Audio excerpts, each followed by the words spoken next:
being a great speaker. Yeah, and listening means I can identify who you are and what the needs that are driving you and the social needs and the way that you make decisions. Is that part of the observation part? Yes, absolutely. Just listening to that means that now I have the right words to use for the communication and the right understanding of what motivates you as a person. So if I'm a therapist, that makes me a better therapist. If I'm a hostage negotiator, that makes me a better hostage negotiator. And if I'm a suicide hotline operator, that makes me way better at my job because I'm understanding exactly who I'm talking to. And my goal is to talk someone into doing something that they normally would not do. You talk about this elicitation. Yeah. What is elicitation? It's a CIA technique, right? It is. It was originally came up with by this guy named John Nolan, and his book is no longer for sale. You have to get it on eBay. It's hard to find. But the book is called Confidential. Why isn't it no longer for sale? I think that he just kind of pulled it off the shelf. I'm not sure. Okay. So elicitation is about using statements instead of questions. And I'll give you an example. Let's say you and I walk into Whole Foods, we're in New York, so it's probably a block away somewhere. Mm-hmm. And we walk in there, and there's, let's say there's a young lady stocking produce. Mm-hmm. And you get in there, and I say, all right, Stephen, your goal is to go figure out how much she makes in 60 seconds, and you're not allowed to ask any questions or be awkward. And that's tough, right? It sounds really tough. So if you went over to her, and this is a generalization just to get you to understand what elicitation is, and said, hey, I'm trying to find the baby carrots. And she walks you over there, but while you're walking, you say, I just read this article online that says all Whole Foods employees just got bumped up to $26 an hour. That's fantastic. And she turns around and goes, what? No, I make 17. So now she doesn't feel like she's been pressed or questioned about how much she makes. She's correcting you. Mm-hmm.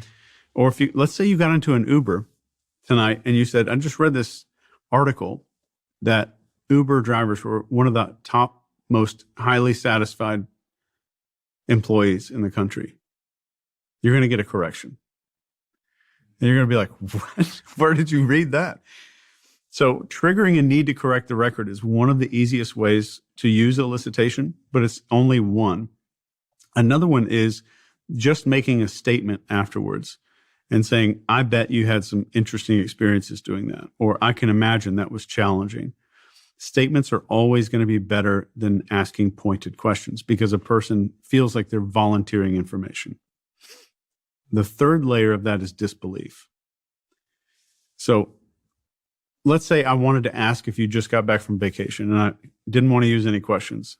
Let's say we meet up for dinner or something, and I said, Steven, you look like you just got back from a vacation. That's a statement. And you're like, no, actually, I've been doing this, this, this, and this. So now you've given me more than if I just asked if you were on vacation. Mm-hmm. And I said, wow, that had to be interesting. I can't imagine that. There's got to be a lot of stuff going on there. And you start talking more and more and more. And then, that sounds great. There was no challenges to that entire trip. I love when everything is 100% flawless. And you're like, no, well, actually, and then you start going into that. And I'm like, no way. And then now we have disbelief that comes in.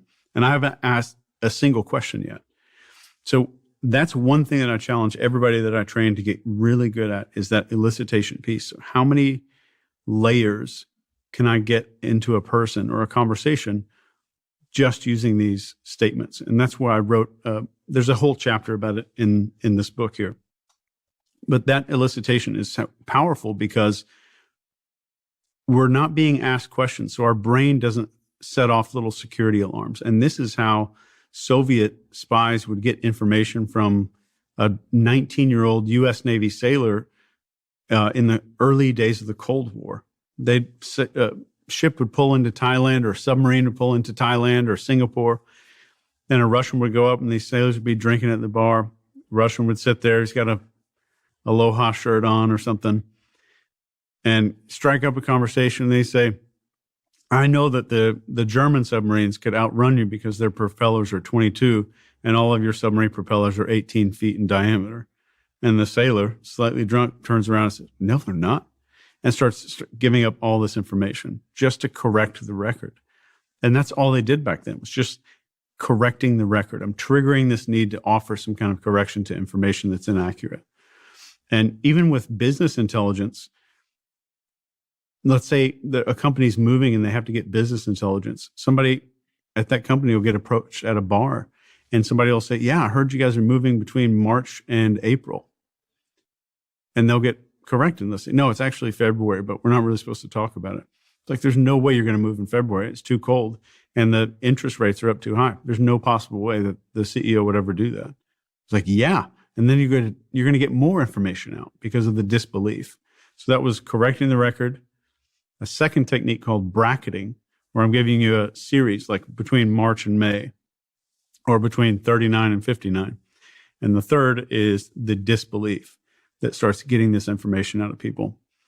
So if you want to think about like, how do I start a conversation or continue one using elicitation, think of the words so, and then do a recap. So you've been doing this for 3 years, or so this is not the best job, but it's getting things done for you. Or I bet. So I bet that was interesting. I bet there were still some challenges there. Or I bet you overcame a whole lot to get to this point. So, or I bet is the best way to do that. And so if I say, I bet you hate that coffee. Yeah. That's a statement, but you're going to endeavor to correct the record either way. Yeah. And if you do hate the coffee, you'll say, yeah, like even you saying, yes, I do kind of hate it is offering up information. Yeah. Okay. Interesting. And you could even go on with that. Be like, I bet you hate that coffee. And somebody says, yeah, well, I do kind of hate it. Like, I can imagine you're the kind of person who likes coffee a very specific way. Well, yeah, here's how I like it a lot. And say, that's extremely interesting. No creamer, no sugar. And I'm just recapping. So why is that better than me just going, how do you prefer your coffee? Well, if we're just talking about coffee, it's not sensitive information. So I wouldn't say that was better. It's for sensitive information. Yeah. When you're trying to not get their guard up. Yeah. So the rule of thumb is the more sensitive the information is that you need, the less questions you need to be asking. And is that what, that does correlate to kind of like how I've, the information that the spies I've interviewed have given me.